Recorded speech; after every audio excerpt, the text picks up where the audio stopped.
Hello everyone, welcome to my mini blog. কেমন আছো তোমরা সবাই? তো আজকে দিদি আর আমি চলে এসেছি আমাদের পিস্তাতো দাদার বাড়িতে। তো এটা হলো রুমাদি। তো আজকে রুমাদি আর পুচকিদা ওরা দুজন আইবুড়ো ভাত খাওয়াবে দিদিকে, আর এটা হলো দ্বিতীয় পর্ব। তো এখানে দেখো পুচকিদা দুব্বাগুলো বেছে রাখছিল।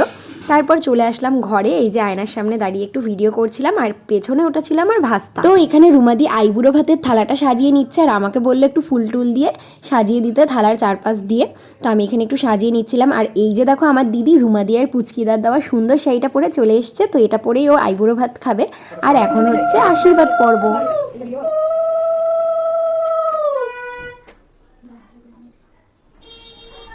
নতুন জীবন খুব ভালো কাটুক, খুব ভালোভাবে স্বামীকে নিয়ে সংসার করো।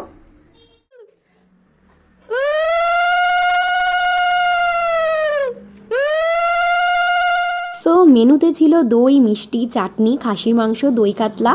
তারপর এখানে ছিল কিছু স্ন্যাক্স, আলু ভাজা, ফুলকপি ভাজা, বেগুন ভাজা, লাল শাক, মাছ ভাজা, তারপর বিনস ভাজা, স্যালাড, সাদা ভাত, আর হচ্ছে ফ্রাইড রাইস। তো রুমাদি অনেক আয়োজন করেছে। তো তারপর দেখো এখানে একটু ফটো সেশন হচ্ছিল। যাই হোক, তো ভিডিওটা আমি এতটুকুই রাখছি। ভালো লাগলে অবশ্যই লাইক, কমেন্ট, শেয়ার করে দিও, আর সাবস্ক্রাইব করতে কেউ ভুলো না। চলো টাটা, বাই।